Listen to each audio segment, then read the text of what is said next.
Boa noite a todos. O meu nome é Marta Gonçalves. No âmbito do programa das eleições legislativas organizado pelo Conselho Nacional de Estudantes de Direito, iremos hoje entrevistar o Dr. Miguel Costa Matos, pelo Partido Socialista. Com 27 anos, licenciado em Filosofia, Política e Economia, com mestrado em Economia, assume hoje as funções de Secretário-Geral da Juventude Socialista. Tendo sido deputado na última legislatura, é o número 5 da lista de candidatos à Assembleia da República pelo Círculo de Lisboa. O Partido Socialista é um dos partidos fundadores da democracia em Portugal, instituído por nomes como Mário Soares, António Arnaud, Fernando Vale e Jorge Campinos. O espectro político localiza-se no centro-esquerda, tendo como atual secretário-geral o Dr. António Costa. Muito boa noite, Dr. Miguel. É um gosto Boa tê-lo noite. connosco. Obrigado eu pelo convite e parabéns ao CNET pela iniciativa e felicitar os novos órgãos do CNET também pelo trabalho que têm desenvolvido. É um gosto poder continuar a colaborar convosco.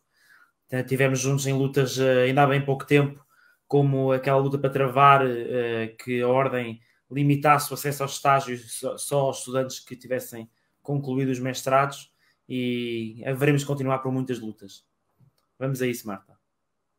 Então, olha, vou começar esta entrevista com uma pergunta geral, perguntando-lhe então quais são as grandes bandeiras do programa eleitoral do Partido Socialista.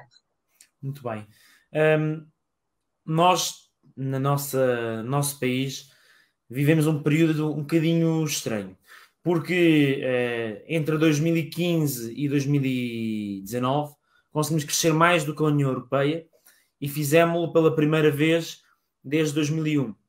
Na verdade, se nós olharmos para os últimos 30 anos, nós verificamos que o país apenas cresceu em mais do que a União Europeia, em 94, no ano em que eu nasci, com o governo do Cavaco Silva, entre 95 e 2001, com o governo de António Guterres, e entre 2016 e 2019, com o governo de António Costa, depois novamente em 2021.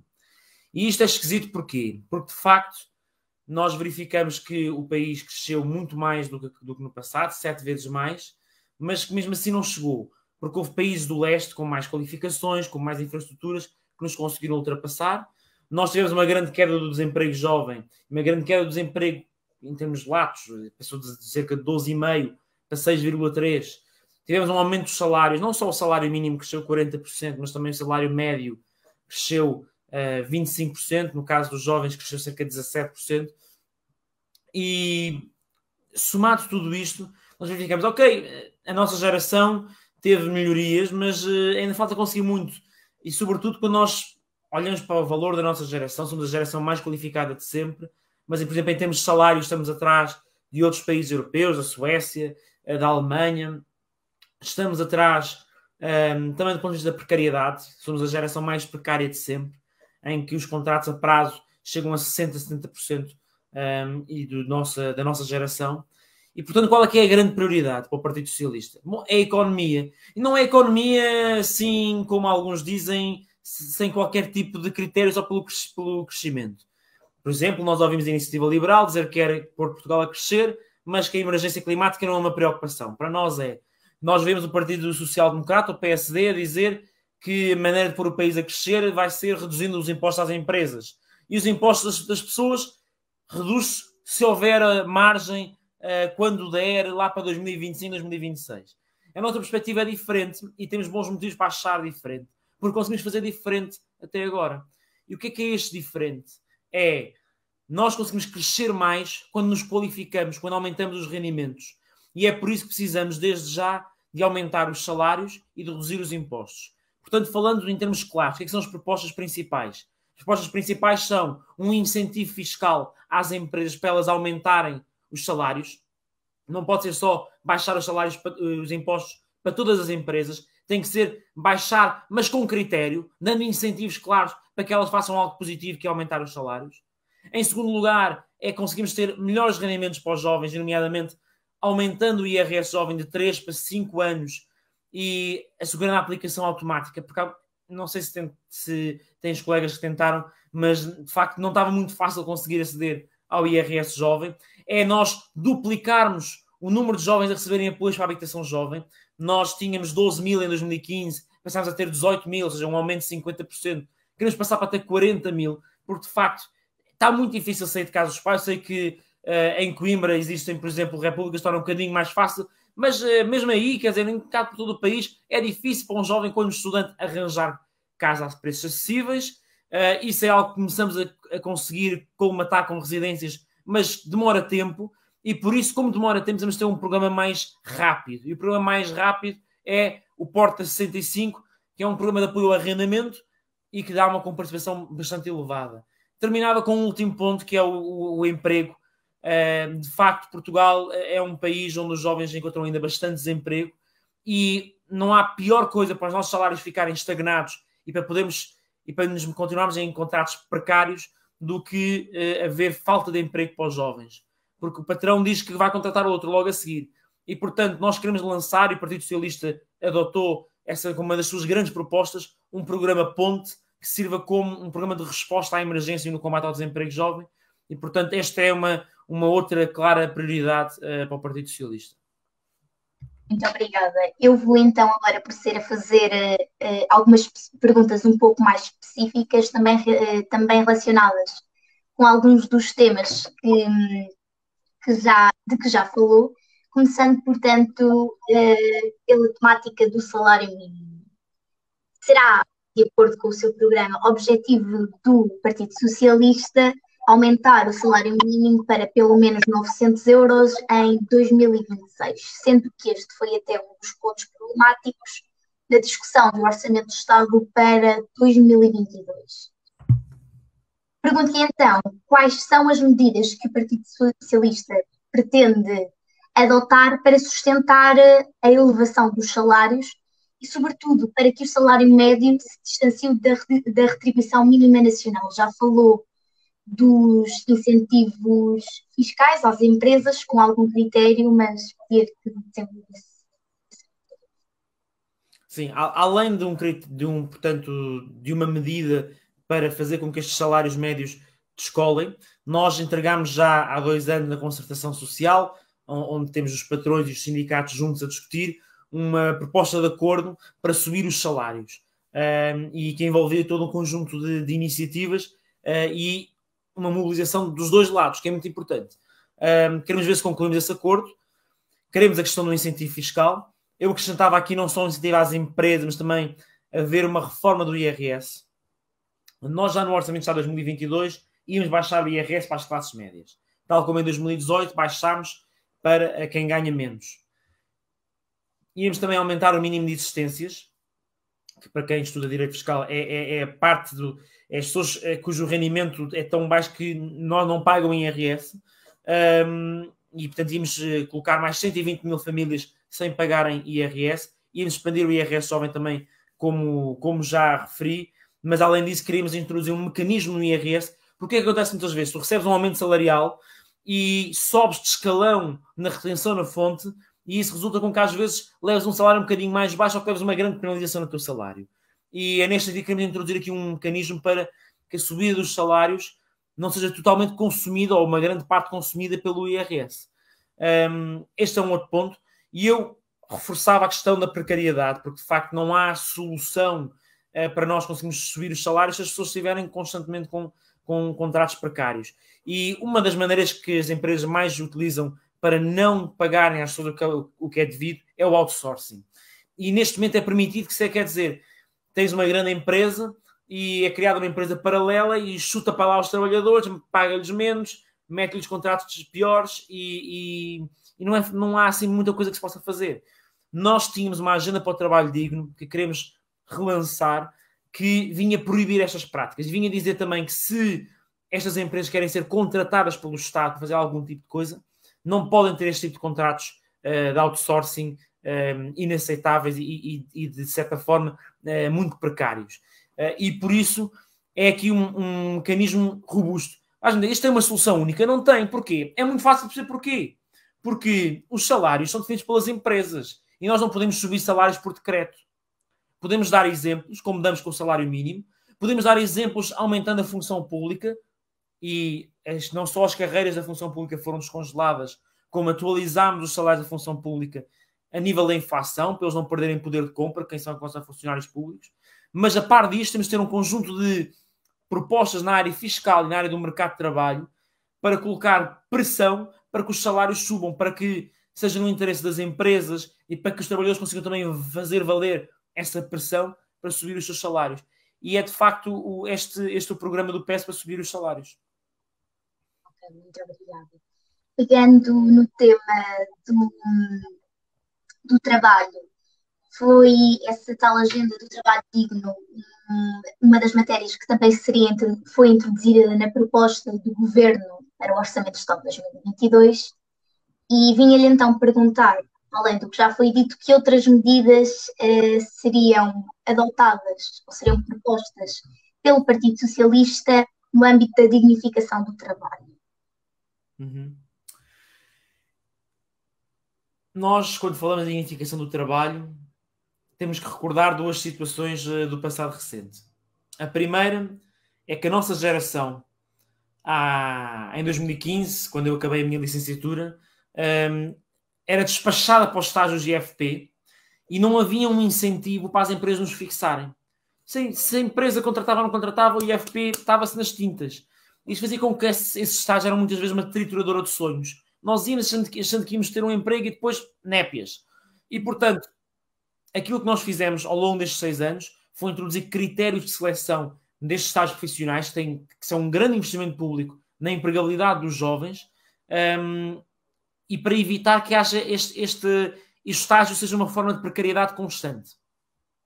E, além disto, introduzimos uma diferenciação para as empresas que contratam com contratos sem termo, com contratos não precários. Portanto, esta é uma situação do passado que ficou já um bom bocado resolvida e que temos que continuar a valorizar. A segunda questão tinha a ver com as leis laborais do passado. Nós, em 2019, aprovámos um conjunto de novas leis laborais e, para a nossa geração, aquilo é muitas vezes criticado por causa do período experimental. Passou de 3 meses para 6 meses. Passou de 3 meses para 6 meses, mas já era 6 meses para jovens qualificados, por exemplo. E só é 6 meses no primeiro emprego. Portanto, é despedido aquela vez e depois já volta a ser 3 meses como era anteriormente. E isso foi a contrapartida de duas coisas que me parecem muito... Aliás, 3 coisas que me parecem muito positivas. Em primeiro lugar, os estágios, como este do IFP e outros, passaram a contar para o período experimental. Portanto, faz os 9 meses do estágio de IFP, depois já não tens período experimental, passas a efetivo direto. Em segundo lugar, que o período em que pode estar um contrato a prazo reduziu de 3 anos para 2 anos e, adicionalmente a isto, como terceiro ponto, já não podes ser contratado num contrato a prazo por seres apenas jovem. Ou seja, houve uma grande restrição dos motivos pelos quais os jovens tornavam-se precários. Os últimos dados que nós temos da precariedade são de 2018, são antes desta reforma das leis laborais. É cedo para avaliarmos como é que este teve impacto na precariedade jovem. Mas nós precisamos de continuar e de avançar mais. A Agenda do Trabalho tinha essas propostas, tinha propostas também na área do trabalho temporário e tinha propostas que vinham ao encontro das preocupações dos nossos parceiros mais à esquerda. Fala-se muito de 2 ou 3 coisas. Indenizações de despedimento, em que o Bloco tinha-nos pedido para passar de 12 para 30, mas disse, se o PS aceitar os 20 que tinha vindo dizer antes, nós aceitamos. O PS aceitou 24 dias de indenização por cada ano de antiguidade. Mas para quê? Para despedimentos nos contratos a prazo. Nos contratos sem termo, nós sabemos que o despedimento só é feito com justa causa. E, portanto, a grande maioria dos despedimentos acaba por ser nos contratos a termo. Não considerar isto como um progresso, foi uma pena, que há um conjunto de pessoas que perderam agora indenizações que podiam estar a ganhar. Em segundo lugar, horas extraordinárias. Queriam que nós repuséssemos o valor antes da Troika. E nós propusemos isso mesmo. A partir do quê? Das 120 horas por ano. Mas 120 horas por ano são 2 horas por dia. É muito pouco. 120 horas é, de facto, um nível que muitas pessoas que trabalham horas extraordinárias, e sabemos que em Portugal trabalham-se muitas horas, isso é muito facilmente atingível. E por isso, mais uma vez, quem ficou a perder foram os trabalhadores e os jovens trabalhadores. Nós agora, sobre isto dos horários de trabalho, por exemplo, estamos a lançar uma ideia que me parece importante e que foi a JTS que trouxe ao início, que é a semana dos 4 dias. Experimentarmos com a semana dos 4 dias. E a direita e os patrões vêm dizer, isso é muito radical. O Reino Unido, ainda hoje, veio anunciar que vai também fazer pilotos para experimentar a semana dos 4 dias. E qual é que é o governo que está no Reino Unido? É um governo conservador. Portanto, se calhar os conservadores cá em Portugal são mais conservadores do que os conservadores no Reino Unido, o que é muito estranho. Mas como último ponto era a convenção coletiva. Aí há contratos coletivos, não é? No direito de trabalho estuda-se isso, infelizmente há poucos, temos que lutar para que haja mais. E uma das medidas que havia poucos, eles tinham pouco conteúdo, era que eles estavam um bocado num impasse. E há duas maneiras de isto ficar num impasse. Há a maneira de ficar num impasse dizendo eles nunca caducam, porque aí, enfim, tu podes te inclinar e está tudo bem, fica aqui com este contrato como ele está, ou fica como o patrão quer, que é caduca muito facilmente, que foi o que a direita pôs. E aquilo que nós decidimos não pode ser nem uma coisa nem outra. Tem que haver um processo arbitral no meio que diz a negociação foi feita com boa fé ou com má fé. Os estudantes de direito conhecem melhor do que eu aquilo que é a doutrina da má fé nas negociações e, portanto, sabem dizer que um tribunal arbitral saberá dizer esta negociação está a acontecer ou não está a acontecer. Se está a acontecer, então vamos continuar com a negociação e não vai caducar. Se não está a acontecer, bom, meninos, entendam-se lá, porque é preciso pôr a convenção coletiva a bombar. E é isto que está previsto, e foi uma aproximação muito importante. Também se previa suspender a caducidade, que era uma das reivindicações da esquerda. Isto para dizer o quê? Nós olhamos para a agenda para o trabalho digno e aí temos a clara demonstração que estamos a viver uma crise política que não foi o PS que a escolheu. Foi a esquerda que quis romper. Nós fizemos as aproximações todas. Uma negociação é que chegar a meio caminho. Nós fomos a meio caminho em todas elas. E, no entanto, não quiseram nada connosco. Bom, é uma pena. Vamos ver o que é que os eleitores querem connosco no próximo dia 30. Eu espero que, a seguir a dia 30, saibamos todos ter a maturidade de voltar a olhar para aquilo que são os desafios, os problemas das pessoas e entendermos sobre eles, porque isso é que é importante. Muito obrigada. Olha, eu acho que um ponto que assinalou é extremamente importante para o nosso público, para os estudantes de Direito, que tem a ver com a precarização dos estágios. Como sabe, no acesso à Ordem dos Advogados existe um estágio de vários meses que nem sempre é remunerado. Qual a posição do Partido Socialista perante essa situação? Esse é um excelente ponto, porque o Partido Socialista foi o único partido que liderou este processo na Assembleia da República, dizendo muito claramente que tínhamos que ter uma lei das ordens nova, uma lei quadra das ordens revista, e que dissesse que os estágios tinham que ter um período mais curto, 9 meses, que tinham que ser, em princípio, remunerados e que não podia haver uma dupla certificação dos conteúdos aprendidos na faculdade. Aí na Faculdade da Universidade de Coimbra são excelentes professores, dão um excelente curso que já está acreditado pelo Ministério da Ciência. Não faz sentido que agora a Ordem venha se armar em chica esperta a querer certificarem eles aquilo que vocês já demonstraram em outros exames que aprenderam. Portanto, a regulação das profissões, a autorregulação é importante, mas ela não pode abusar ao ponto de infringir um direito constitucionalmente protegido, que é o direito à liberdade de escolha de profissão. E por isso, no nosso entender, os estágios têm que ser remunerados, não podem ser excessivamente longos e não podem ter aqui uma dupla certificação dos seus conteúdos. Isto é o que está na nossa proposta, a par de um conjunto de outras medidas, no sentido de conter alguns dos abusos da parte das ordens profissionais. E isso, claro, que provocou alguns sustos. É da vida, estamos cá para isso, porque o que nos interessa é defender aqui os interesses das pessoas. E manifestamente, quer dizer, há interesse dos advogados em haver um conjunto de jovens que não têm acesso à profissão da advocacia? Mas é muito mais interessante e muito mais justo defendermos os jovens que querem ter acesso à profissão porque têm capacidades para poderem desempenhar essa profissão com qualidade. Acho que a par disso, Marta, há duas outras questões que é importante nós realçarmos na questão dos jovens juristas que pretendem ser advogados, que é a questão da CPAS e que é também na questão da CPAS. Aquilo que o PS fez foi defender o estudo da integração, se deve ou não integrar a CPAS na Segurança Social. Eu sei que houve um referendo para permitir a escolha. Isso poderá resultar um bocadinho numa situação em que a Segurança Social absorve todos os custos e a CPAS fica com todos os lucros. Portanto, nem um sistema nem outro fica muito, muito sustentável. Era preciso analisar isso melhor, por isso nós propusemos a questão do estudo. E a segunda questão tem a ver com a revisão da tabela dos honorários do Estado. E nós temos sido absolutamente determinados a dizer ao Ministério da Justiça que isso tem que ser revisto, porque infelizmente isto não é só grandes sociedades de advogados, isto não é só advogados com grandes escritórios, também há muitos advogados que vivem desses serviços que prestam E são serviços importantes porque prestam-nos em nome da justiça.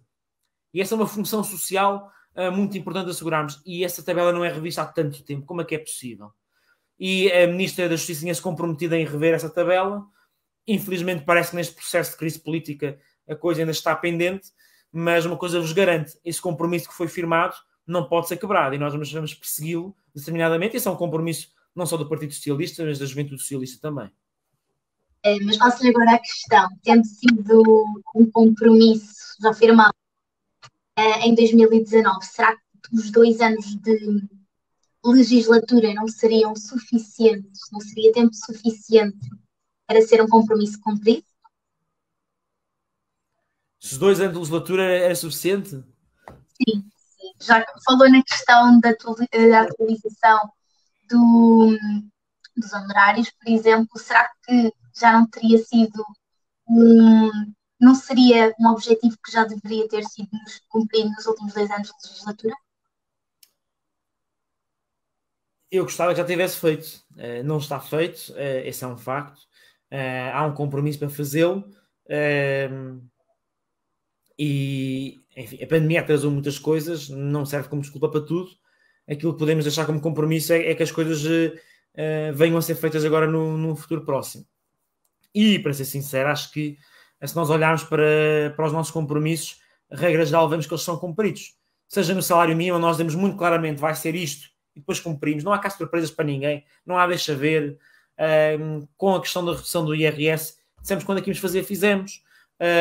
Com os aumentos da função pública, a mesma coisa. Ou seja, isto o mais importante em política é nós reconhecermos quando falhamos, muito importante, e aí apontar-se um momento em que nós não conseguimos nestes 2 anos fazer alguma coisa, há que reconhecê-lo.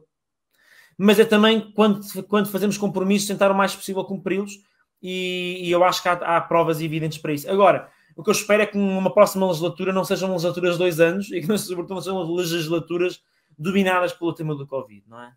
Uhum. Nós tivemos, felizmente, por proposta do PS, neste período do Covid, uma prestação social especial. Obrigámos a CEPAS a criar uma prestação para os advogados mais desprotegidos. Também acho que não foi ideal no seu acesso, depois tentámos aprimorá-la. Há ainda um projeto que nós temos pendente sobre a paternidade e a maternidade, portanto, para os advogados que estão, para os jovens advogados que ficam jovens e menos jovens que ficam em situação de ser pais e mães e poderem ter algum tipo de proteção. Há sem dúvida muita coisa a fazer nesta área e lá porque é uma profissão liberal não quer dizer que deve ser uma profissão desprotegida, e acho que isso é muito importante. Os advogados foi uma das profissões ao lado de outras que sofreu bastante durante a pandemia, principalmente pela obrigatoriedade de prestações para os SPAs. Mudando agora de assunto, parte para a próxima pergunta, atendendo a um relatório de 2018 da OCDE, que determina serem necessárias 5 gerações para que os descendentes de uma família de baixos rendimentos alcancem o nível de rendimento médio. Pergunto-lhe então, quais as propostas do Partido Socialista para incentivar a mobilidade social? Uhum. Qual é que é a melhor garantia da mobilidade social no nosso país? Claramente, a escola pública e o ensino superior. Todos nós conhecemos muitos jovens demasiados que são a primeira pessoa da sua família a ir para o ensino superior. E demasiados não porque deve haver menos jovens no ensino superior nesse sentido, ou que o ensino superior deve ser mais elitista, porque infelizmente no passado não tivemos tantas pessoas no ensino superior. Nós olhamos para outros países na década de 70, 80, tinham muito mais jovens a frequentar o ensino superior. Isso foi uma herança pesada que tivemos da ditadura e que felizmente conseguimos superar. No entanto, não podemos achar que está garantida. Entre 2011 e 2015 tivemos uma quebra grande do número de estudantes no ensino superior. E seria de pensar, tal como aconteceu agora nesta crise, que os estudantes, não tendo tanto acesso a empregos fora saindo imediatamente do ensino secundário, que fossem para o ensino superior qualificar-se para terem um período antes de irem para o mercado de trabalho. Mas não foi isso que aconteceu. Porque foi limitado o acesso ao ensino superior. Porque foi dito aos jovens que não deviam estudar, que tínhamos licenciados a mais. E aquilo que fizemos desde então, no sentido de aumentar o número de bolsas, aumentar o valor das bolsas pela primeira vez, é superior ao valor da propina. Baixar o valor da propina, não só no valor anual, mas aumentando o número de prestações para ficar uma fatia mais pequena e mais tolerável nos orçamentos familiares. E, idealmente, se queres que te diga, eu acho que devemos ter propina zero. Agora queríamos aumentar as bolsas para os mestrados para 3 vezes mais do que é neste momento, para que elas consigam ao menos cobrir uma boa parte das propinas, ou, se desejavelmente, todo o valor das propinas do mestrado. Em que nós aumentámos o complemento de alojamento, para quem é bolseiro é recebido quando não se consegue aceder a uma residência, e o complemento é tanto maior quanto mais cara a habitação na cidade onde estás a estudar. Uma proposta da JS, onde os bolsos são atribuídos automaticamente. Se eras bolseiro no secundário, recebes automaticamente no superior. Se eras no primeiro ano, no segundo ano, e por aí em diante. Mesmo na escola pública, nós tivemos não só um reforço no seu financiamento e uma redução do número de alunos por turma e uma vinculação dos professores. Professores precários não vão ser professores bons a ensinar, ou melhor, vão ser, muitas vezes são, mas aquilo que acontece muitas vezes é que estão mais limitados na sua capacidade de conseguirem fixar raiz naquela comunidade pedagógica, conseguirem gerar relações, gerar sinergias, e portanto as pessoas merecem ser uma carreira estável. E a par disto, nós permitimos agora que os estudantes possam escolher as suas disciplinas mais livremente. Não tens que agora com 15 anos dizer, olha, eu sou de ciências, ou eu sou de letras, né? Podes escolher mais livremente as suas disciplinas. Acho que isso é muito importante para a mobilidade social, porque senão há um bocado aquela pressão de tu vais para o profissional, tu vais para ciências e depois não consegues atingir a nota que querias e ficas excluído. Mesmo no ensino profissional houve uma grande valorização que explica que hoje em dia há cada vez mais jovens no ensino profissional a irem para o ensino superior. Também porque mudámos o concurso nacional de acesso para eles. Isto é muito importante. A questão do ensino. Eu acho que não chega. Eu acho que há um problema, e eu acho, o PS acha, muito grande na nossa sociedade, que é a pobreza infantil. Nós temos uma taxa de pobreza infantil muito elevada e que nós queremos reduzir substancialmente. E finalmente temos a capacidade orçamental para o poder fazer, e a ideia de o fazer é uma garantia para a infância. O que é a garantia para a infância? Para as crianças que estão em extrema pobreza, 1.200 euros por ano.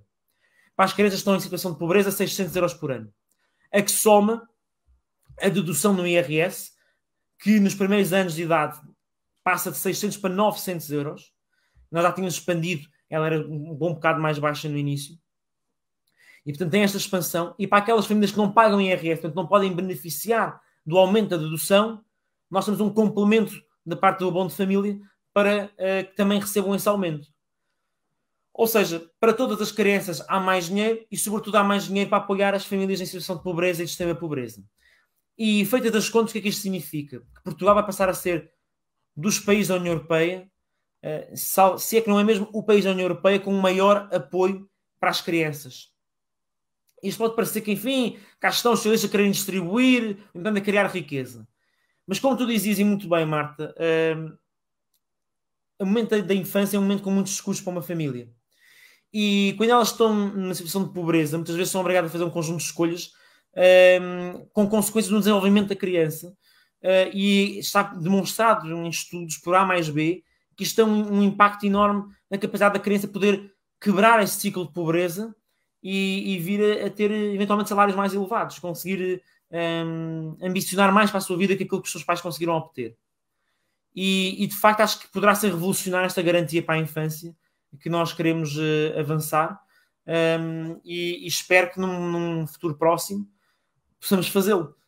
Já conseguimos aumentar muito o abono de família, temos as creches que agora vão passar a ser gratuitas, mas acho que esta medida para combater a pobreza de forma muito direcionada vai ser fundamental, porque o André Ventura agora está muito a criticar os RSIs. A maior parte dos beneficiários do RSI são crianças. Se nós não conseguirmos realmente responder a estas pessoas que menos capacidades têm, elas vão ficar excluídas da sociedade muitas vezes e não vão conseguir sair deste ciclo de pobreza. É mesmo aí que temos que intervir, porque não têm culpa de estar nessas situações e merecem que lhes demos uma mão para elas subirem e treparem esse elevador social. Porque muitas das vezes, já desde criança, que as pessoas estão condenadas à sua condição económica, a sua condição social e torna-se muito difícil de sair quando quase se sente que o sistema já desistiu daquelas pessoas. Olha, muito obrigada pela sua intervenção e seguindo no tema das crianças, falo agora de uma das questões bastante problemáticas em Portugal, que é a baixa taxa de natalidade. Como sabe, existem bastante dificuldades em conciliar a vida profissional, a vida familiar, sendo que, inclusivamente, têm saído há pouco tempo notícias sobre como a não revogação de contratos de trabalho a prazo a trabalhadoras grávidas ou a pais em curso de licença parental atingiu valores máximos em 2020. Quais são, então, as soluções do Partido Socialista para este problema? Nós temos todo um capítulo dedicado à demografia. Nós não somos recentes chegados a este tema da demografia.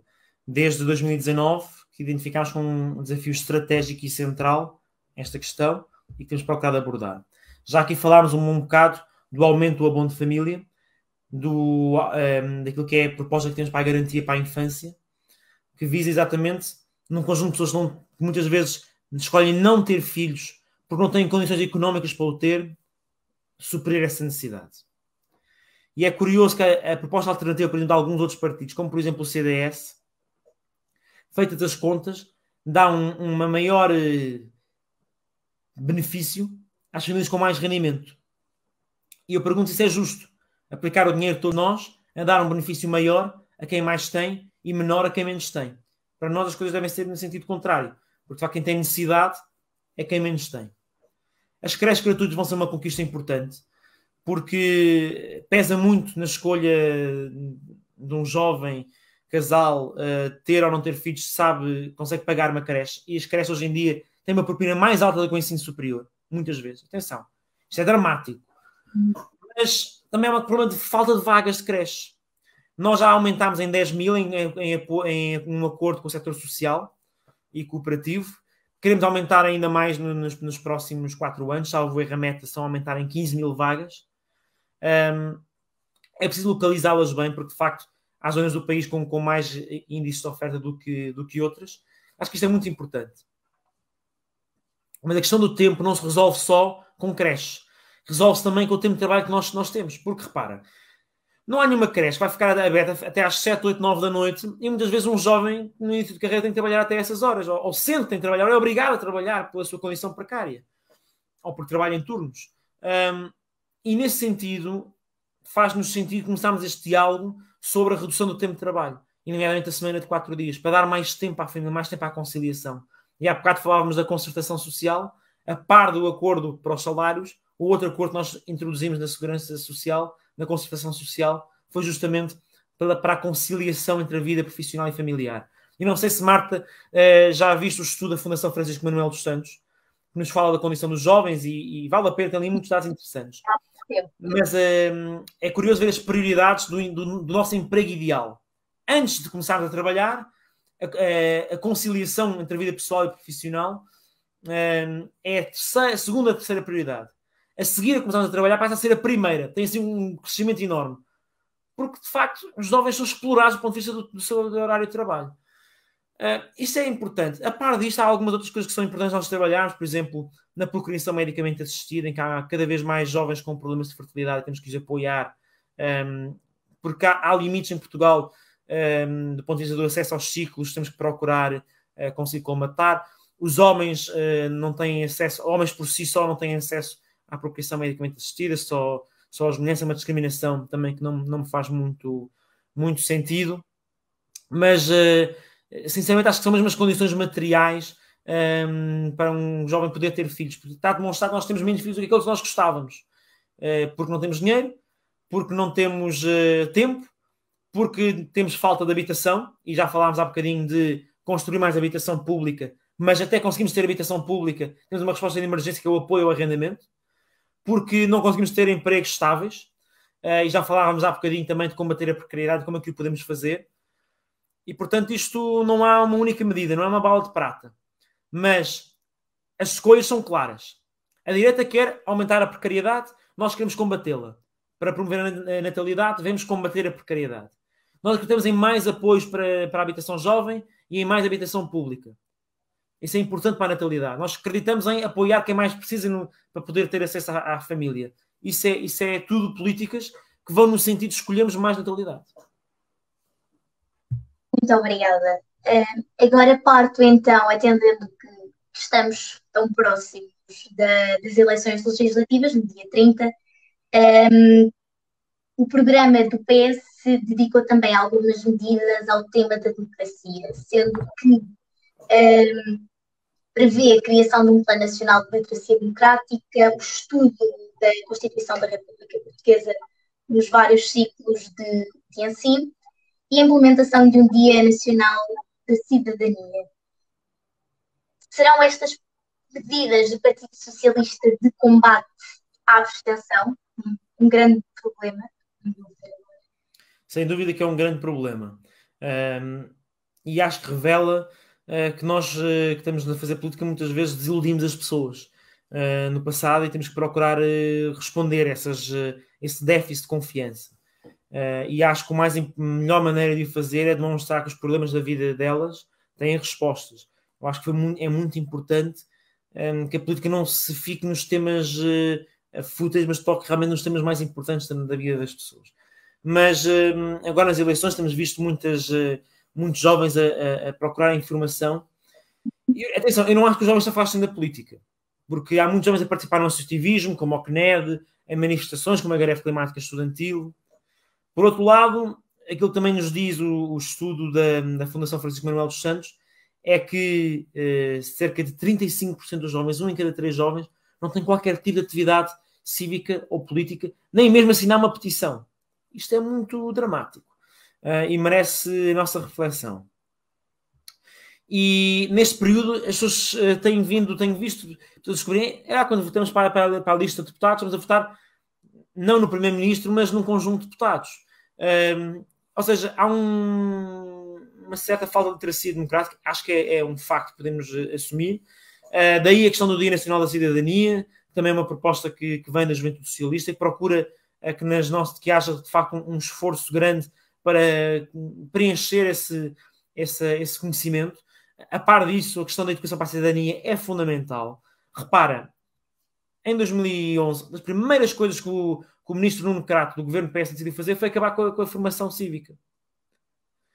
E isso, enfim, se calhar 10 anos depois do crescimento da extrema-direita, não devemos desvalorizar que não se ensinar direitos humanos, não se ensinar a organização do sistema político nas nossas escolas, não conduza também a que haja mais pessoas a recorrer aos extremos, a recorrer a quem quer derrubar o sistema, porque não conseguem ver como valor no sistema. Um sistema que tem que ser alterado, sem dúvida. E era o ponto seguinte que queria abordar, que é, nós não dizemos que está tudo bem.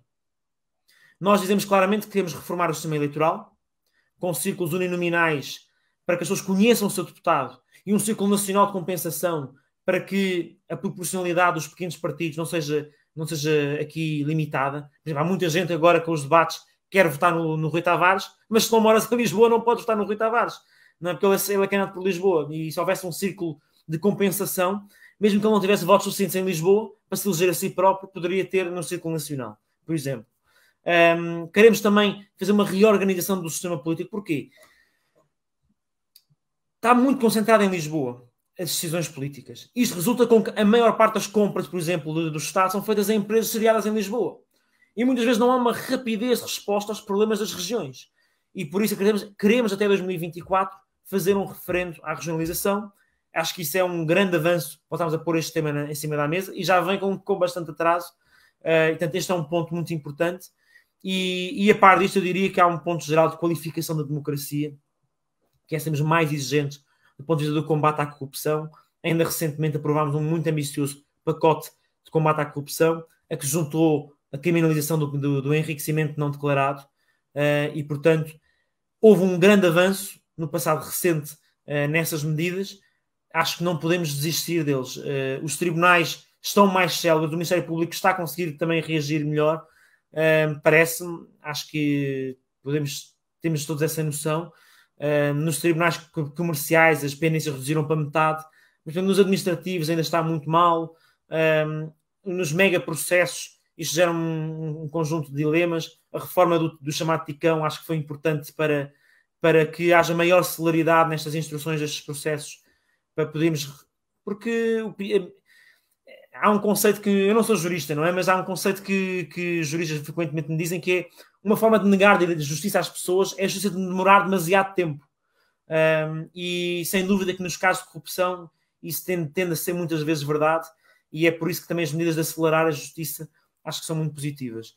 E, portanto, acho que isto tudo permite-nos ambicionar a ter uma democracia com mais qualidade, não é? Com mais educação, mais literacia democrática, é certo, mas também com um sistema democrático mais aberto a diferentes opiniões, mais próximo dos eleitores, mais qualificado. Enfim, vamos ver se será suficiente ou não. Eu e a JS temos como proposta também que os jovens a partir dos 16 anos possam votar. É também uma das coisas que gostávamos de ver andar para a frente. Mas cá estaremos para construir a democracia. Ela constrói-se todos os dias, e temos que... Há uma grande preocupação que eu tenho, que tem a ver com a desinformação, porque não é possível haver um debate democrático quando nós estamos a funcionar com factos diferentes. Não falamos a mesma linguagem, porque estamos a abordar realidades distintas. E esse é um grande desafio que temos para os próximos tempos. Muito obrigada. Então, passo agora para um tema que está muito em cima da mesa. Em 2021 foi então aprovada a Lei Europeia do Clima, e nesta linha venho então perguntar quais... E a portuguesa também, by the way. Sim. Venho então perguntar nessa mesma linha quais as propostas do PS no âmbito das alterações climáticas, sendo que essa tal lei europeia do clima foi estabelecido como objetivo a neutralidade climática em 2050. Uhum. E Portugal... as propostas no âmbito das alterações climáticas. Portugal já tinha como meta a neutralidade carbónica em 2050 desde 2016. Fomos, aliás, o primeiro país do mundo a dizê-lo. E aquilo que a Lei de Base do Clima portuguesa, que eu tive o prazer e o privilégio de ajudar a elaborar, o que ela veio fazer é dizer que em Portugal a neutralidade carbónica deverá ser 2045 e que o governo tem que preparar um estudo para antecipar isso em 5 anos. Eu, sinceramente, aquilo que eu defendo já há muitos anos é que devemos, em vez de demorar 30 anos para a neutralidade carbónica, devemos demorar 15. Devemos conseguir a neutralidade em 2035. E o estudo da IPCC deste verão vem-me dar um bocadinho de razão, a mim é quem luta por esta data, porque nos diz que se nós somarmos a quantidade de carbono que podemos ter na atmosfera, temos que conseguir a neutralidade carbónica mais ou menos até 2032, 35. Porque senão vamos ter carbono em excesso, vamos precisar de ter emissões negativas para subtraí-lo. Isto, se quisermos aquecer apenas 1,5 graus centígrado, e para quem quer saber as diferenças, aliás, o António Guterres tem falado muito disto, mas há um livro excelente, que está alguns aqui na estante cá atrás, que é o Planeta Inabitável, do Davis Wallace Wells. Vale muito a pena ler, explica muito bem a diferença entre 1,5 graus e 2 graus. Bom, o que é que nós preconizamos aqui em Portugal? Há duas coisas que a Lei de Base do Clima nos trouxe muito, muito importantes, que foi dizer que não se pode explorar hidrocarbonetos em Portugal, nem gás natural, nem petróleo. Nós não podemos contribuir para a loucura dos combustíveis fósseis. Em segundo lugar, que a partir de 2040 não pode haver eletricidade produzida a partir de energias fósseis. Ou seja, já em 2021 acabou a eletricidade produzida pelo carvão e agora a eletricidade produzida através do gás natural tem que acabar até 2040. Eu espero que seja possível conseguir isso antes. Porquê é que eu digo isto? O PS conseguiu, e já se propõe nestas eleições, a antecipar a meta das energias renováveis que tínhamos em 2030 para 2026. Que, salvo erro, são os 80% na eletricidade. E isto é de facto sinal que estamos a acelerar. E em que é que estamos a acelerar? Estamos a acelerar porque temos hoje não só mais projetos grandes de fotovoltaico, enfim, alguns ambientalistas não gostam que se cubra grandes áreas com painéis, isso há já alguns problemas na implementação, mas existe, e nós conseguimos liberalizar o acesso aos painéis nos telhados das casas, e tem havido uma enorme explosão na procura por as famílias colocarem painéis solares nas suas casas. Isso é muito positivo, porque nós temos, felizmente, um país com muito sol e vamos conseguir aumentar muito a produção de eletricidade fotovoltaica e precisamos muito para conseguir atingir esses níveis. A par disso, há um conjunto de outras coisas que precisamos de fazer, porque, de facto, na eletricidade já conseguimos uma grande parte do que íamos conseguir. E o que é que falta? Falta edifícios, falta transportes e falta indústria. Na indústria, aquilo que conseguimos foi assinar um conjunto de planos setoriais com as associações representativas dos setores, e agora queremos implementá-los para descarbonizar esses setores. E uma área central aqui é o hidrogênio. O PSD ainda há poucos meses atrás estava a dizer que o hidrogênio não vale nada. Hoje em dia já temos a maior parte das grandes empresas em Portugal a quererem ter hidrogênio nas suas fábricas. E para algumas indústrias, aliás, não há nenhuma outra maneira de descarbonizar senão através do hidrogênio. Tu fazer siderurgia ou fazer algumas operações na indústria química ou na indústria metalomecânica, não podes ter apenas eletricidade, não tem a tensão suficiente. Precisas ter mesmo o gás, neste caso, para ser um gás, em vez de fóssil, renovável. Depois, na área dos edifícios, em que há dois desafios. Por um lado, a maneira como nós cozinhamos e aquecemos a nossa água. Aí é importante haver um incentivo a trocar os esquentadores por termoacumuladores, fogões a gás por fogões elétricos, mas sobretudo o maior desafio nas casas é a eficiência energética. Portanto, trocarmos as janelas, as portas, e aí o PRR foi claramente uma aposta muito grande do PRR. E eu acho que isso é muito positivo. E acho que temos que conseguir implementá-lo agora, e acho interessante as propostas de conseguir antecipar a liquidez, porque nem todas as famílias têm 5 mil ou 10 mil euros para poderem fazer essas obras nas casas para conseguirem mudar as janelas. Elas só recebem depois, e há instrumentos agora para conseguir antecipar esse valor. Por fim, transportes. Aqui é que eu acho que é o mais relevante. Nós, nos últimos anos, conseguimos comprar mais comboios, conseguimos investir num conjunto de linhas para elas serem eletrificadas, conseguimos investir noutras linhas para construí-las, conseguimos também reduzir o valor dos espaços em muitos sítios. Eu sei que tu que és de Coimbra e que ainda para mais és de Lausanne, tens um grande desafio que é o Metrobus do Mondego, mas a obra já está a andar finalmente, passados mais de 10 anos, há de chegar, se Deus quiser, em breve. Mas aquilo que nós agora ainda temos que fazer é expandir a oferta. Expandir a oferta não só nas áreas metropolitanas, mas também nas zonas com menos densidade populacional. Conseguimos ter um modelo sustentável, porque de facto não é solução que as pessoas em territórios mais do interior tenham que usar o carro para tudo. Não é sustentável. E por isso está previsto um conjunto de, mesmo em zonas que não são áreas metropolitanas, mas cidades médias, desenvolver sistemas como o Metrobus Mondego e outros para desenvolver respostas. Está previsto o Plano Ferroviário Nacional. A nossa prioridade para os próximos 4 anos é investir nas infraestruturas e nos sistemas de transportes. Porque o preço já tem vindo a baixar, queremos que ele continue a baixar, mas agora é preciso que dê resposta às necessidades das pessoas. Senão os transportes podem ser gratuitos, mas as pessoas não vão porque não lhes serve para nada. Aproveitar para dar a deixa que a JTS defende que os passos para os estudantes, que passaram de 25% de desconto para 50% de desconto, passem para 100% de desconto, para que não haja um segundo pensamento sequer se vamos ou não vamos usar os transportes públicos, e que chegue a todos os estudantes até aos 30 anos. Neste momento é só 4, 18 e sub-23, não é? 18 a 23. E há muitos estudantes que têm mais do que 23 anos. E até é bom que haja estudantes com mais do que 23 anos que por algum motivo foram logo trabalhar, mas que decidam voltar à escola, voltar ao ensino superior para se qualificarem. E temos que lhes dar esse incentivo.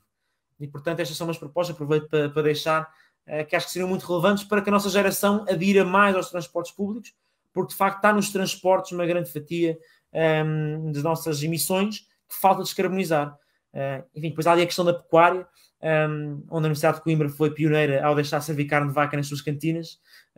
Opinião polémica, mas acho que também é interessante fazermos caminho aí. Muito obrigada. Para terminar as minhas perguntas, vou partir de uma das ideias que falou inicialmente, que foi do ensino superior.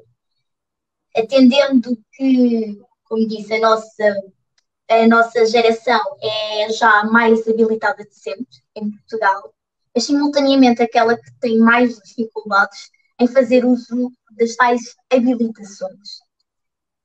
Sendo que um dos grandes objetivos do Partido Socialista no seu programa eleitoral é exatamente o incentivo à ingressão no ensino superior, como tornar o ensino superior mais atrativo e mesmo assim, aliás, e ainda assim, uma mais-valia.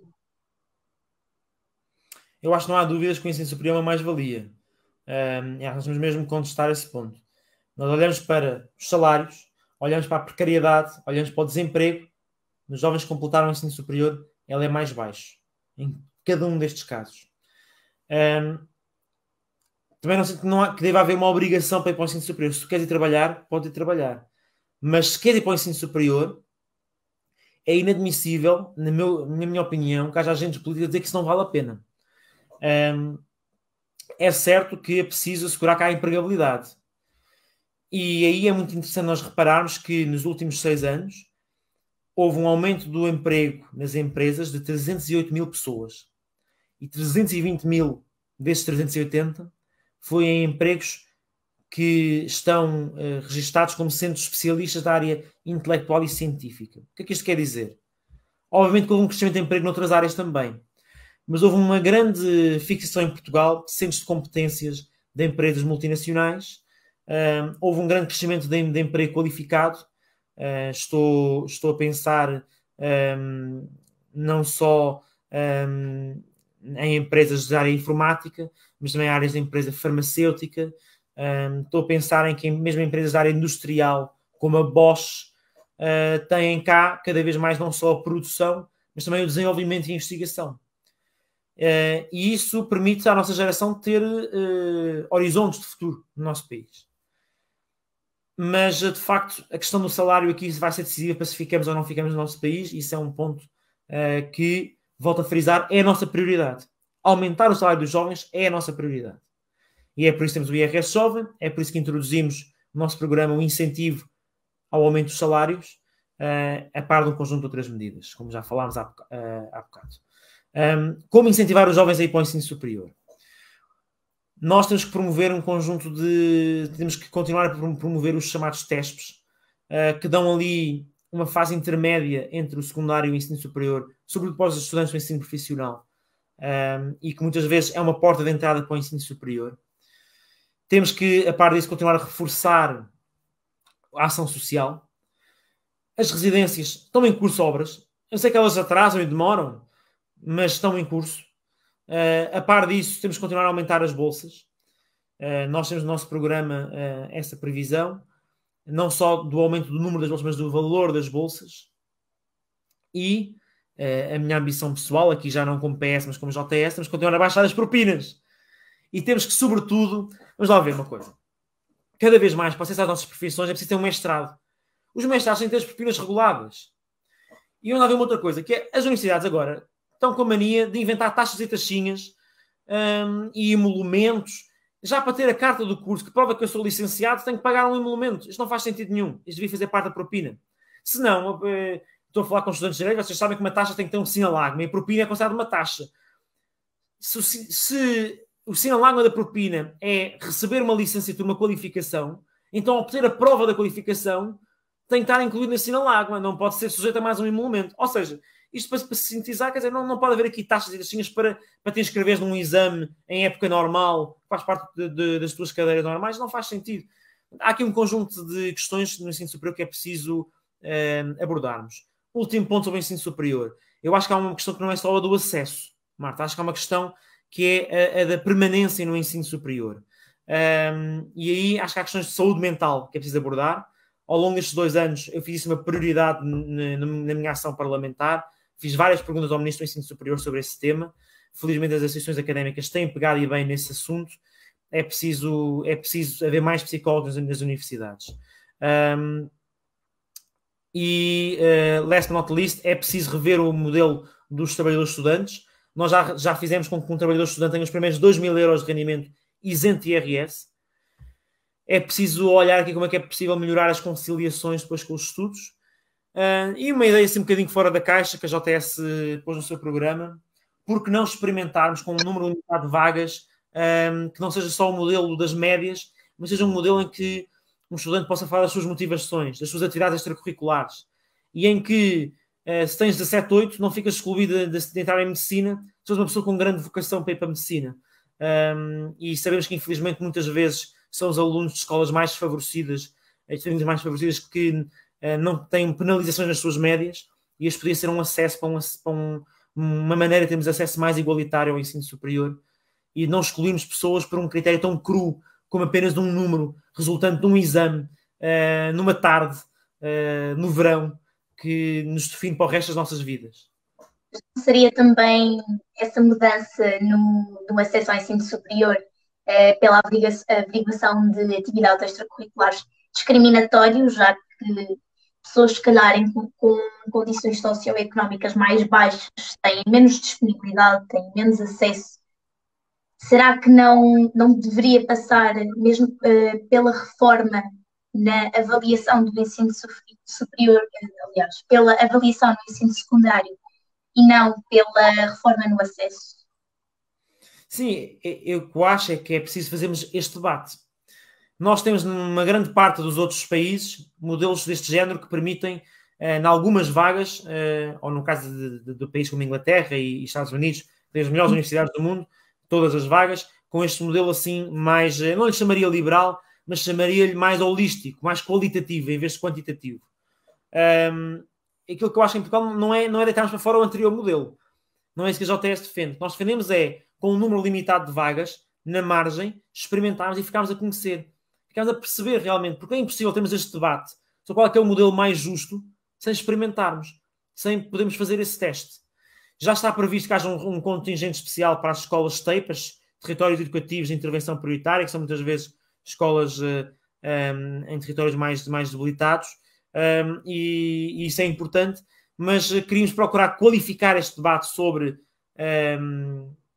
uma escola menos centrada nos exames e mais centrada nos alunos, através desta experiência. Agora, concordo contigo, porventura, poderá não ser este o caminho.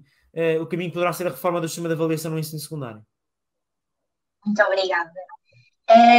Finalizando as minhas questões, penso que, ainda que tenha tido um discurso bastante esclarecedor, acho que o nosso público terá também algumas questões.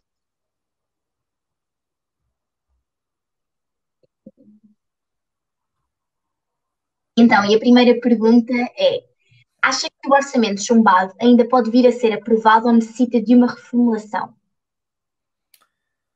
Bom, first things first, eu acho que passaram alguns meses desde então, é possível que haja alguma coisa que seja preciso de alguma atualização. E sobretudo a atualização que é preciso é dizer que o aumento das pensões, o aumento dos salários tem que ser retroativo até 1 de janeiro. Não pode surtir apenas efeito no dia em que o orçamento entrar em vigor. Portanto, pelo menos aí há uma reformulação. Se o orçamento chumbado pode vir a ser aprovado como está ou não, para lá dessa atualização. Bom, se houver uma maioria do PS, sim, pode vir a ser aprovado, e isso significa que, de facto, há uma resposta à necessidade de creche, há uma resposta à pobreza infantil, há uma resposta às necessidades também nos serviços públicos, e há uma redução do IRS já de imediato. Agora, se for necessário negociar para que ele continue, para que ele venha a ser aprovado, naturalmente que acho que todos teremos o compromisso de olharmos perante os resultados eleitorais, perante aquilo que foi o mandato que os portugueses nos deram, e procurar aprovar um orçamento. Há uma coisa que é muito clara, que é o PS esteve num governo minoritário nos últimos 6 anos. E todos diziam, isto não vai durar nada, não é possível ter um governo com a extrema-esquerda. A verdade das verdades é que nunca houve em Portugal um governo minoritário que durou tanto tempo. Não houve. Porquê? Porque nós temos um primeiro-ministro, que é o António Costa, que é muito bom a negociar. E que só não conseguiu negociar agora porque o PCP e o Bloco de Esquerda queriam romper. Porque ele, de resto, tem sido sempre um tipo exímio a negociar. E, portanto, eu acho que ele vai ter capacidade, depois disto, se não tivermos a maioria, de conseguir fazer os entendimentos necessários para dar estabilidade e dar um orçamento ao país. Agora cabe-vos a vossas excelências, na vossa douta opinião, votarem no dia 30 de janeiro para que se elejam os deputados que possam vir ou não aprovar esse ou outro orçamento. Muito obrigada. Penso que esclareceu. A segunda pergunta será: como vai o Partido Socialista lidar com a pressão inflatória que estamos a atravessar atualmente? Luís, obrigado pela tua questão, é uma excelente questão. A inflação de facto começa a preocupar um bocadinho, que ela está galopante, mais noutros países do que no nosso país. Atenção, se nós olharmos para os Estados Unidos, brutal, a Europa um bocadinho menos, Portugal ainda menos. Se isto vai nos apanhar, se nós estamos só uns meses atrasados, é uma questão relevante, que vale a pena considerarmos. Por outro lado, aquilo que nos diz o BCE dos seus estudos, também a Fed americana, é que esta inflação é temporária.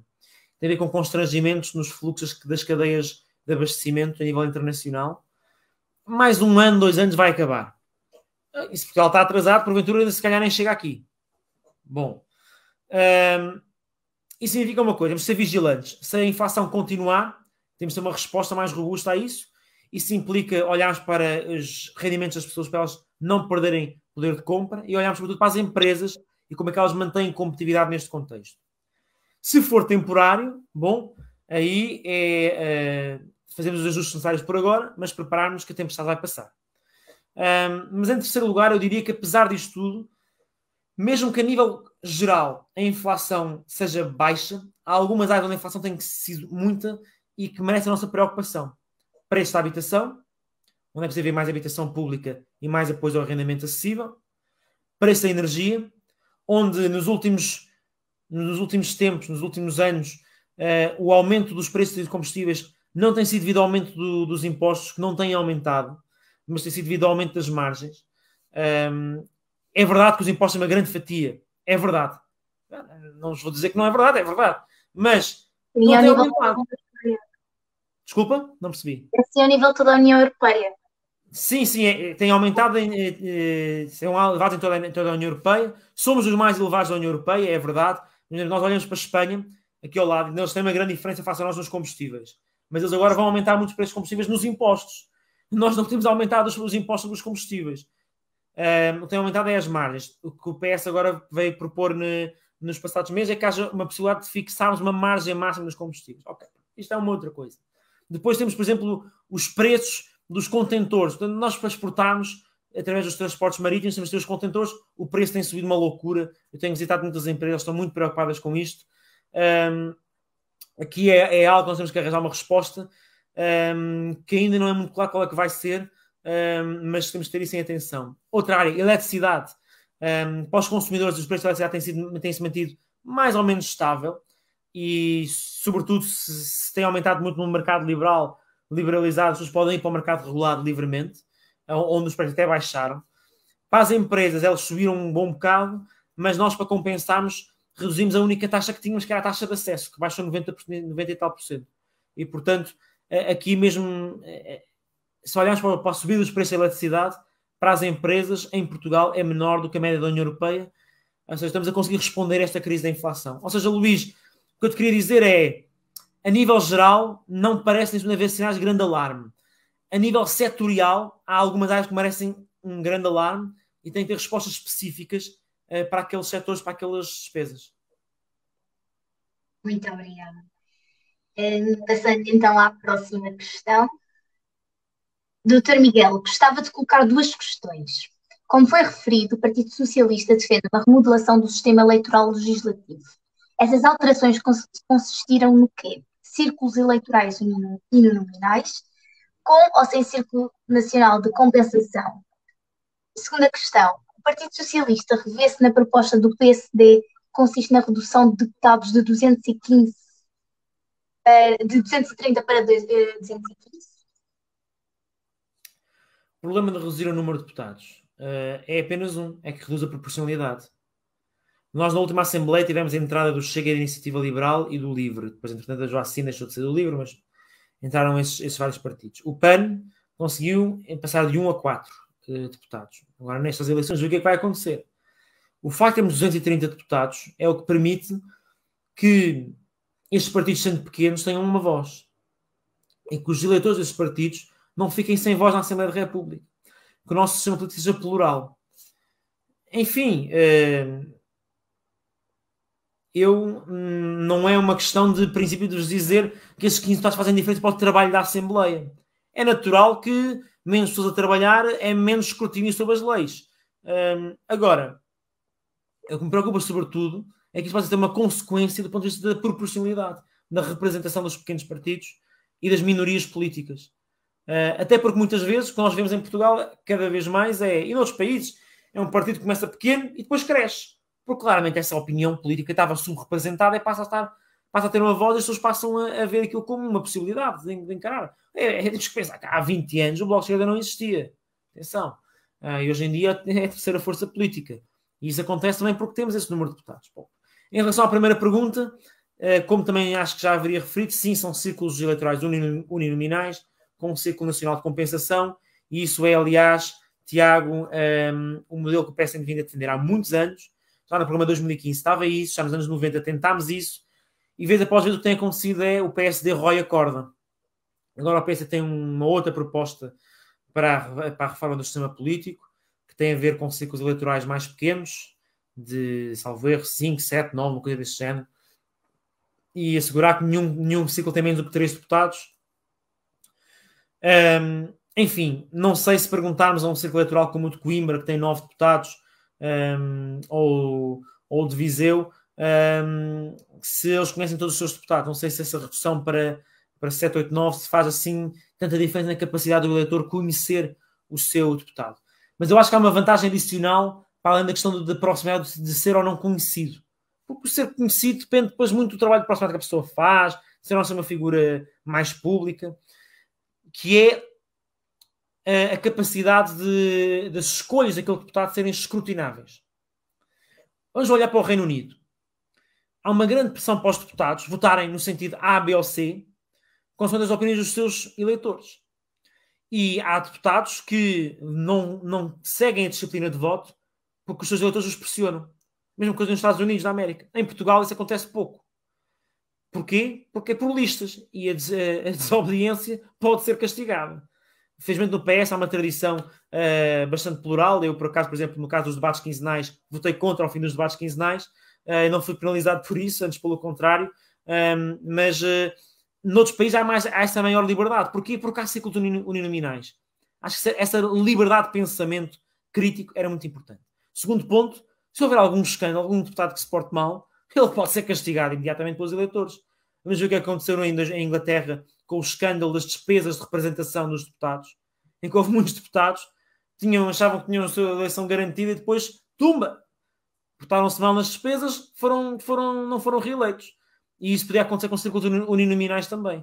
E, portanto, eu acho que é um sistema com muitas vantagens e espero que desta seja a vez que conseguimos implementar este sistema, porque já há muitos anos a tentar. Muito obrigada. Não sei se há mais alguma questão. Sim. Pergunto-lhe qual é a posição do Partido Socialista quanto à TAP e o seu futuro. Qual é o benefício direto que vemos ao continuar com a TAP nacionalizada e quais as medidas para diminuir a perda de fundos públicos na TAP? Uma questão polémica atualmente. É uma questão muito interessante a que o Pedro coloca, de facto. Porque é o seguinte. A TAP, nós podíamos deixar a cair a TAP. Eram muitos empregos que se perdiam, era muito dinheiro que se perdia do ponto de vista das compras nacionais. Se as ligações iam ser feitas, é claro que iam ser feitas. A questão é, se nós tentarmos marcar um voo, por exemplo, desafios a tentarem marcar um voo para o Japão, ou tentarem marcar um voo para Atenas, muitas vezes têm que ir, por exemplo, até Istambul, ao hub da Turkish Airlines, que é em Istambul, para depois irem para Atenas ou para Tóquio. Ou a mesma coisa, por exemplo, se forem através da KPLM, têm que ir a Amsterdão, etc. Ou seja, os hubs têm uma capacidade de chamar pessoas em ligações para aí e torna mais rentável as ligações. Porque tu, ao ires buscar pessoas que vão fazer escala ali para irem chegar a outro sítio, consegues também que essas rotas se tornem mais rentáveis e fixar, portanto, rotas que permitem trazer turistas de diferentes destinos para o teu país. Ou seja, era possível continuar a voar para não sei quantos países? Era, mas não era a mesma coisa. Porque havia um conjunto de rotas que iam deixar de se fazer, que iam deixar de se fixar em Portugal e havia menos turistas a virem para Portugal. E depois há a questão das compras, que é, Vamos mesmo acreditar que uma Ryanair, ou que uma KPLM, ou que uma Iberia iam comprar tanto em empresas portuguesas como comprar uma TAP? Eu tenho algumas dúvidas em relação a isso. E, portanto, num sentido estratégico, para o nosso desenvolvimento turístico, para a nossa economia, faz sentido manter a TAP. É a minha opinião e a opinião do Partido Socialista. Não deixarmos isto cair. Sou pena de não só, pronto, para essas compras, como temos algum tempo agora de reorganização dos slots aéreos, que nesta altura de recuperação económica ia ser muito complicado. Quer dizer, nós precisamos trazer os turistas todos para cá, não é para os aflitos. Como é que eu vou arranjar um voo para vir para Portugal? Agora, não podemos permitir que isto continue a ser uma empresa que absorve fundos públicos. E, portanto, o plano de reestruturação que foi feito com a Comissão Europeia foi importante. Acho que não só foi importante porque obrigou a fazer um downsizing inteligente, mas também porque obrigou a TAP a ceder algumas das coisas, dos privilégios que tinha. Isso vai obrigá-la a correr mais, porque de facto havia algumas coisas que não estavam adequadas. As slots não estavam a ser usadas no aeroporto e tudo mais, e portanto acho que isso faz sentido promover a concorrência, e a concorrência poderá ajudar a TAP a crescer mais. Agora, a questão depois está neste debate que tem sido introduzido sobre TAP nacionalizada ou TAP privatizada. E aquilo que eu vos pergunto é, nós não queremos meter lá muito mais dinheiro, mas queremos manter dinheiro para ela ser viável. Metendo lá dinheiro, faz sentido que ela seja pública ou privada. Faz sentido que o interesse público, que aquilo que é a preservação de empregos, aquilo que é assegurarmos as compras feitas em Portugal, que está salvaguardado, ou podemos deixar aos mercados. Porque eu digo-vos uma coisa, eu não tenho dúvidas, se nós tivéssemos deixado a TAP privada desde 2015, que hoje em dia ela já não estava com o David Neilman e com o senhor da Barraqueiro. Estava já num outro país qualquer e a TAP já não era portuguesa. Depois pergunto qual é que seria o interesse de continuar a comprar português. Continuar a servir Portugal da mesma maneira. Essas são grandes questões que se põem. Se a TAP seria privada neste momento, provavelmente estarias a meter o mesmo dinheiro, sem as mesmas contrapartidas, sem o mesmo poder de decisão.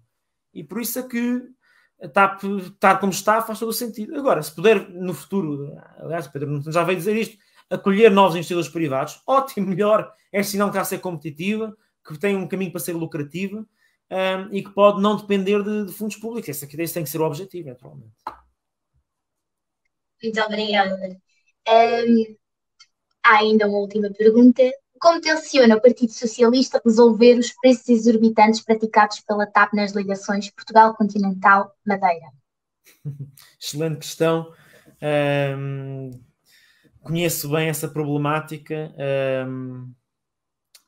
Bom, a TAP, para ser rentável, tem que praticar preços de mercado, não é? Acho que isso é como a Caixa Geral de Depósitos. Podemos ter pode ter algum tipo de filosofia pública, mas tem que procurar competir com o mercado, senão vamos estar sempre a meter lá dinheiro porque ela não vai ser rentável. Agora, o que é que me parece que é importante assegurar? Que é a parte da função social, da continuidade territorial, é assegurada. Quem diz com a Madeira diz com os Açores também. E é por isso que o subsídio social de mobilidade é muito importante. Ele tem passado aí por algumas questões de dificuldades. Eu acho que a maior dificuldade é, sobretudo, temos que arranjar um sistema para os estudantes, se querem ir para a Madeira ou para os Açores, não tenham que pagar de antemão o valor. E já agora, não tenham que fazer a viagem ida e volta para receber o reembolso. Isso é uma estupidez. Quer dizer, muitas vezes, se o estudante vai lá para o verão, ou se vai para cá para passar um longo período de tempo, então são muitos meses até conseguir receber o reembolso. E nem todas as famílias têm capacidades para o fazer. E há estudantes insulares que passam o Natal em Portugal Continental longe das famílias, porque não têm dinheiro para conseguirem voltar para a sua região autónoma.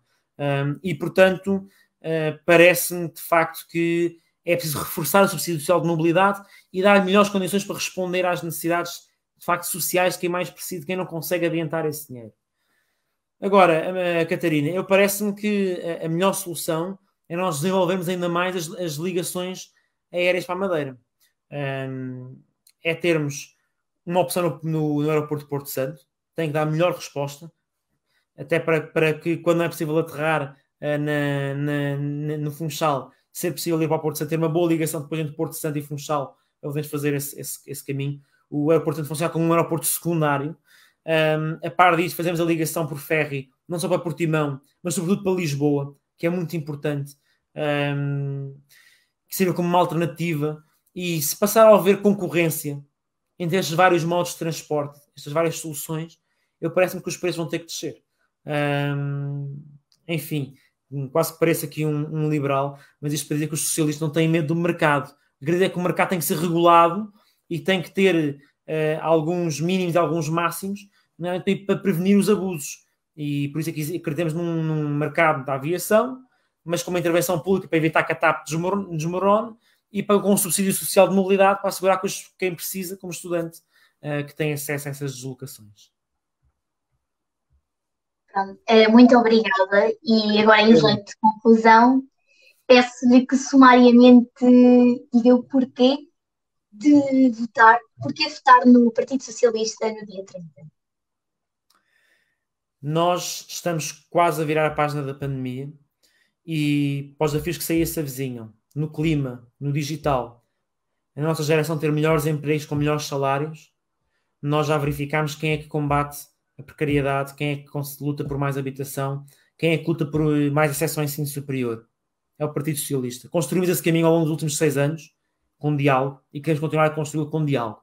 Mas precisamos que nos façam, que nos deem as condições para que haja estabilidade, para que o poder não caia nas mãos da direita e da extrema-direita, e para que nós consigamos que este crescimento dos últimos 6 anos, acima da União Europeia, pela primeira vez em 20 anos, que consiga ser um crescimento contínuo, para que os salários não cresçam só o bocado que cresceram, mas cresçam mais, para que a precariedade não tenha só o combate que teve, mas de facto consigamos ser não só a geração mais qualificada de sempre, mas também uma geração que não é a mais precária de sempre.